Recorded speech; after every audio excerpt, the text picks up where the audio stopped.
Как хорошо холодным зимним вечером пригреться у камина и помечтать. Стоишь вот так на пьедестале с высоко поднятой головой, на груди золотая олимпийская медаль, звучит гимн России. Нет, это, конечно, не мои мечты. Это мечты титулованного гостя нашей сегодняшней программы, которые, уверены многие, могут превратиться в реальность. Мечта каждого спортсмена-олимпийца, вида спорта, я имею в виду олимпийского, это попасть и выиграть олимпийскую медаль. Вот, так что я, в принципе, к этому шел с самого детства. Дай бог, чтобы все так и было. Я рада провести сегодня этот вечер у камина в компании мастера спорта по боксу, пятикратного призера чемпионата России, чемпиона всемирных военных игр Кареном Арутюняном и Львом Суреновичем, отцом знаменитого прокопьевского спортсмена. Здравствуйте.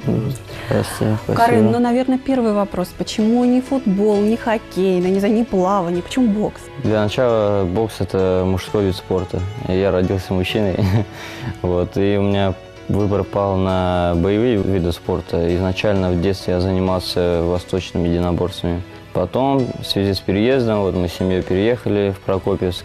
Тут я уже начал заниматься боксом. Мне сразу порекомендовали отличного тренера Харитонова Игоря Петровича. Мы с ним встретились, поговорили, и я на следующий день сразу пошел на тренировку. Ну, мне понравилось, и я остался в боксе вот так с 15 лет. Лев Суренович, ну, он в детстве какой был? Обижал сам или его обижали? Ну, в принципе, он спокойно был. Как бы не сказать, чтобы кого-то обижал и его обижал. Но в обиду себе не давал, по крайней мере. Он шустрый был, как и остается до сих пор. А вообще у вас спортивная семья? У нас, в принципе, семья спортивная. Да, я как-то тоже в молодости тоже занимался. Ну, в то время было карате. Я тоже немного, правда, занимался. У меня еще старший сын есть, Карен у меня младший. Сурен. И он Сурен. Да, он тоже занимался боксом. А потом немного здоровье как бы подвела и как бы бросил это дело. Карен, были, наверное, такие ситуации, когда, может быть, в начале, не просто же, да, спорт, чтобы чего-то добиться, нужно столько усилий приложить, или, может быть, какие-то поражения были, вот не было желания, да ну его, и все бросить? Было, конечно, я думаю, в карьере каждого спортсмена было такое желание.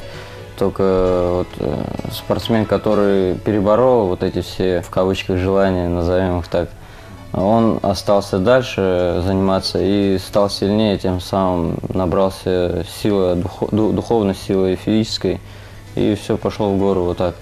А кто не выдерживает такого натиска эмоционального в первую очередь, потому что ну, психологически очень трудный вид спорта, не говоря уже о физических нагрузках, тот уходит. Вот так вот. А что выстоять-то помогает и помогало? Родители во мне воспитали, наверное, характер такой, настрой боевой во всем. Ну, не только в спорте, я пытаюсь достичь поставленной цели, но и в жизни тоже. Сейчас, я думаю, без этого никак, у нас 21 век, надо смотреть в оба. Чтобы состояться, да, в этой жизни? Да, чтобы чего-то достичь, надо, конечно, очень больших усилий приложить. Лев Суренович, а вы когда разглядели в сыне, когда поняли, что он будет замечательным спортсменом? Ну, как Карен сказал еще, когда мы не в Прокопьевске жили, он с 1 класса, как в школу пошел, ну, по нему было заметно, что у него было очень много энергии, куда-то девать надо было эту энергию. Ну, мы как бы решили попробовать его восточное единоборство кудо. Там уже достиг тоже высоких результатов. Ну, а вот сюда приехали, пришел на бокс. Здесь не было, да, такого вида? В том году кудо появилось у нас, вот, а до этого не было. Он 7 лет ходил вот на это кудо и достигал высоких результатов. Ну, а приехали сюда, он решил податься в бокс. Сложно так было перестроиться? Да, это два кардинально разных вида спорта с разной техникой. То есть, можно сказать, я начал с нуля, технико-тактическом плане. Просто у меня было внутри заложено боевой дух, как ведение боя. А что касается техники, пришлось очень сильно поработать над этим. За что спасибо хочу сказать тренеру своему. Было тяжело первое время. Он переучил меня, он говорил, ты что такой деревянный? Но он понимал, что перейти с другого вида спорта это тяжелее, чем начать с нуля. Лев Суренович, вот сейчас, когда видите сына в ринге, бывают всякие, да, поединки, очень сложные, когда сердце родительское, наверное, кровью обливается, вообще что чувствуете? Переживания, могу сказать, это меня колотит перед экраном, если я это смотрю по телевизору, а когда так вживую это все смотрится, там, наверное, еще хуже, но не передать. Очень сильно переживания большие. И он не настолько переживает, как мы родители. Он все время нас говорит, ну что вы, это немного воспримите, это немного поспокойнее. Я даже переживаю за то, что родители переживают. Ну, выходя на бой, я иногда думаю, так, мама, папа смотрят, надо повнимательнее ручки держать, не опускать. Это себя поберечь, да? Да. Потому что тоже даже брат боксировал родной. Все равно там я переживал больше, чем я сам, когда выхожу на ринг. Сейчас уже даже не переживаешь, выходишь на ринг, уже все одно и то же, как бы, образно говоря. Каждый бой, конечно, по-своему разный, но такие эмоциональные переживания нет такого. А вот выходишь, думаешь, родители, чтобы не переживали, тренера не подвести, там, страну не подвести, уже такие моменты. Карен, ну а как настраиваешься-то, чтобы не переживать? Ну, говорит, артисты выходят каждый раз на сцену, каждый раз в волне, а здесь это, наверное, даже сложнее гораздо. Надо просто думать правильные вещи перед боем, технику, тактику, вспоминать свои сильные стороны, убирать свои слабые стороны, вот, забивать голову нужной информацией, и все, и не будет никаких переживаний. То есть минимум чувств получается, да? Да, это работа наша. Лев Суренович, ну а вы, может быть, перед боем даете какое-то там, не знаю, напутствие, что-то говорите, вот какие-то такие традиционные слова, которые вы действительно понимаете, что Карену в эту минуту они действительно нужны?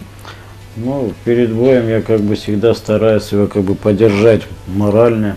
Желаю ему удачи. Я знаю, что он свое дело знает, как бы старается, он все будет делать для того, чтобы выйти в победителей. Это помогает тоже, конечно.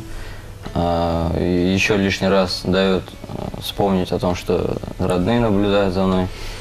И не только, конечно, родители. Сейчас у нас интернет, все развито, все смотрят. Я уже так, дедушка смотрит, там бабушка смотрит. Родные, конечно, тоже настраивают. Друзья. Приходилось, да, бои же здесь, в городе проводить, в нашем вообще сложнее где? Ну, в городе приходилось боксировать, да, но очень редко.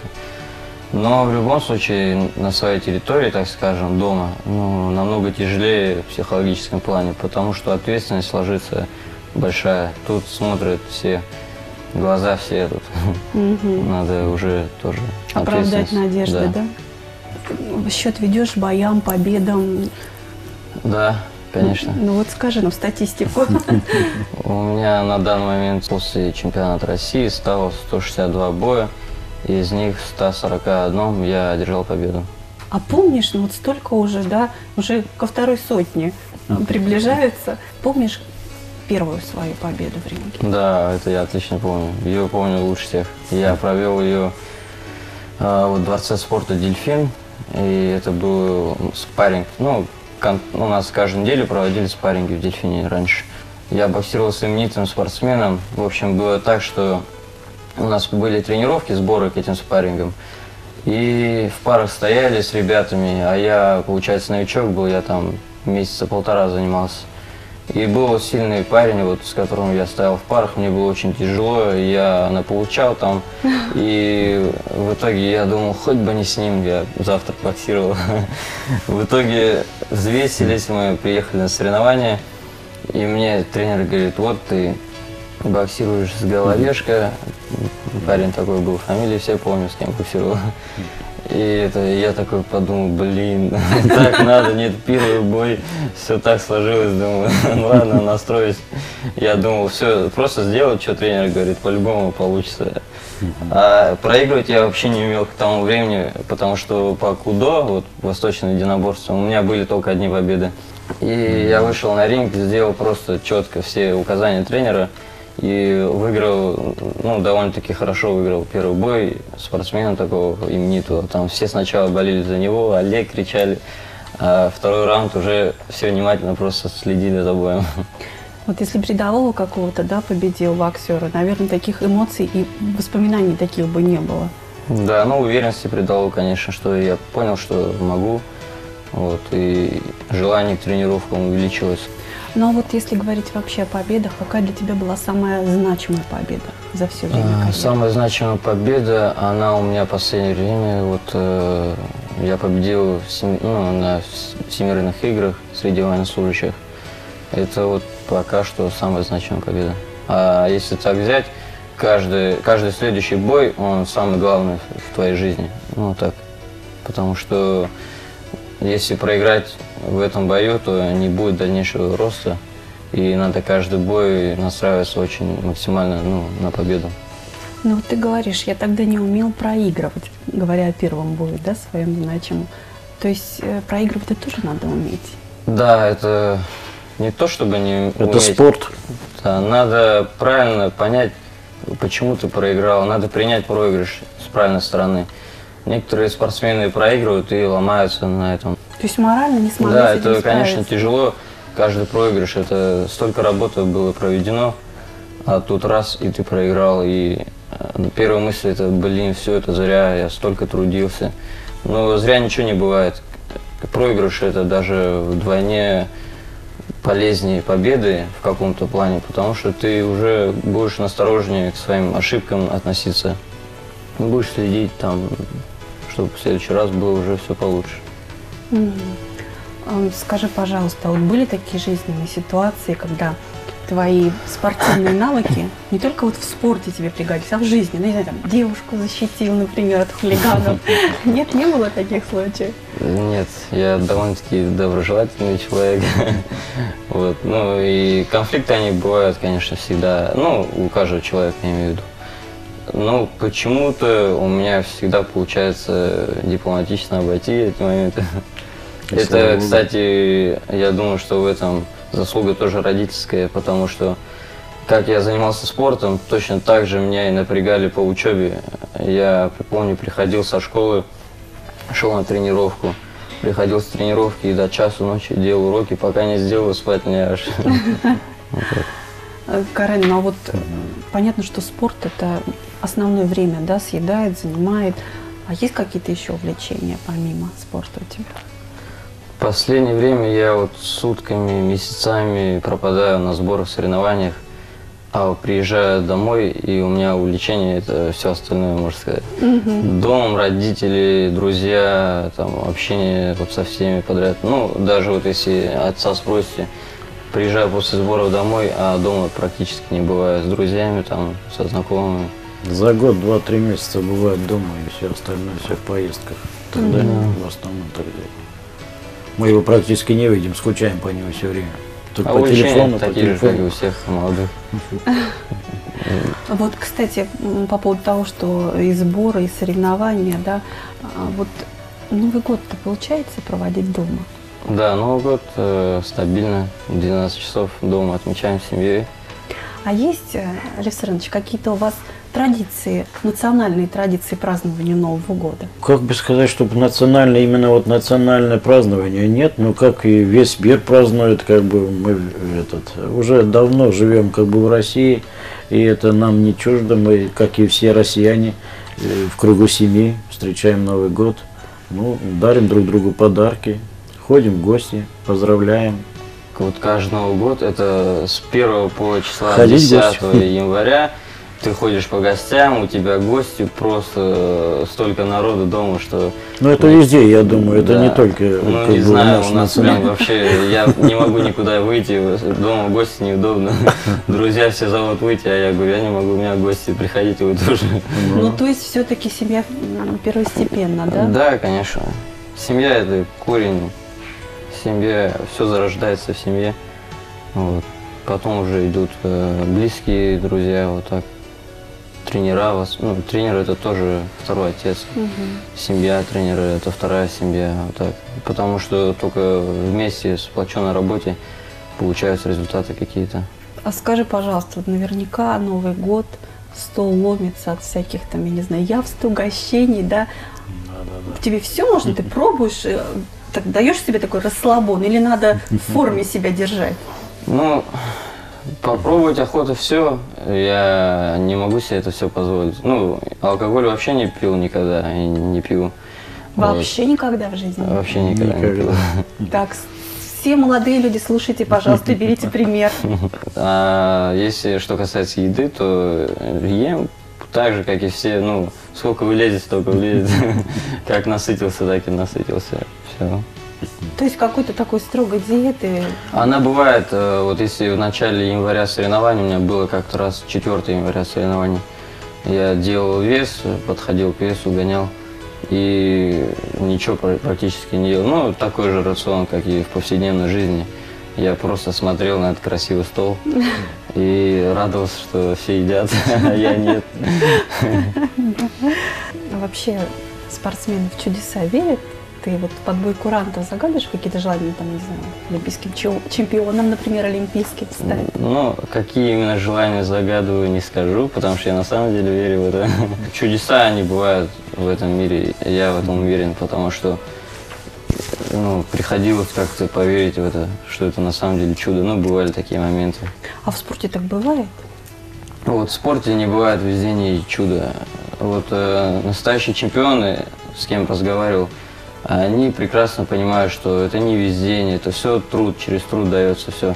Лев Суранович, ну вот сейчас вы говорите, и очень часто сына не видите, да, и переживания. Не жалеете, не приходила мысль, зачем я когда-то его вот отдал в спорт? Был бы рядом со мной, работал в каком-нибудь офисе. Нет. Я его только вижу сейчас в данный момент.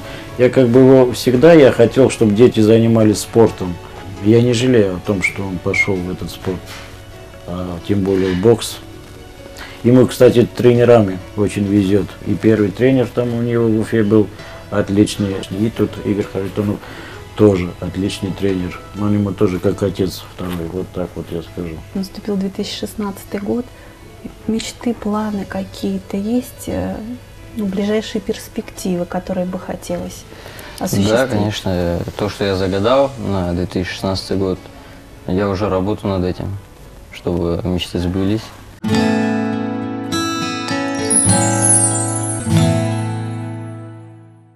В новогоднюю ночь под бой курантов свои сокровенные желания загадывают и дети, оставшиеся без родителей. А еще они из года в год пишут открытки Деду Морозу и развешивают их на городских елках, чтобы волшебный старец вместе с неравнодушными прокопчанами не забыл о них и порадовал их подарками. Неподдельную радость, я думаю, что мы сегодня увидим на лице нашего маленького гостя, который пришел сегодня к нам на программу.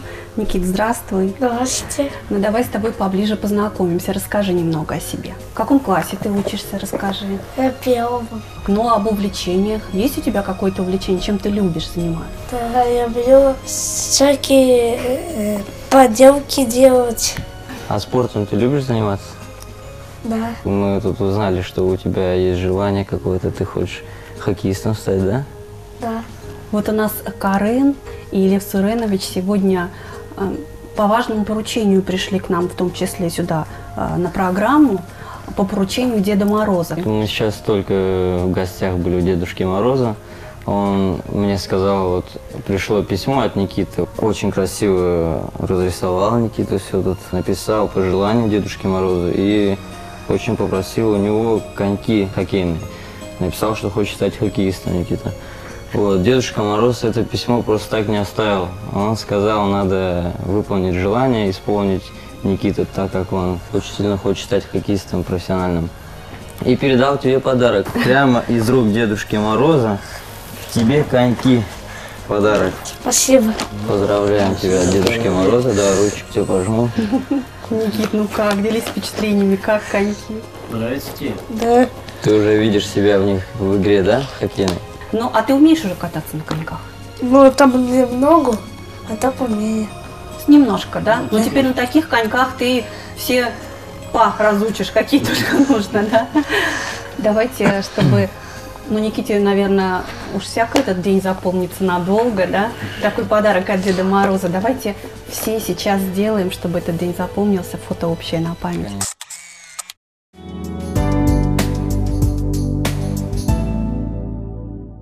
Ну, я думаю, что мы не можем оставить сегодня телезрителей без поздравлений. Дорогие прокопчане, я от всей души поздравляю вас с Новым годом, с 2016. Желаю, чтобы в этом году ваши все желания сбылись, и чтобы главное, чтобы все были здоровы, вы, ваши близкие, родные люди. Чтобы счастье было в каждом доме, в каждой семье. Вот. И дети ваши занимались спортом обязательно, потому что это здоровье, это очень важно. Поздравляю с Новым годом, 2016 годом. Пожелаю вам в Новом году здоровья крепкого, счастья, успехов в работе, в семье. И чтобы новый 2016 год принес вам много радости. Пусть все задуманное исполнится и у вас, вам здоровья, в первую очередь, успехов, новых побед, конечно, тех, которые ты задумал, Карен, под курантами наверняка. Большое спасибо за этот теплый, уютный вечер у камина. Всех телезрителей мы еще раз поздравляем. С Новым годом!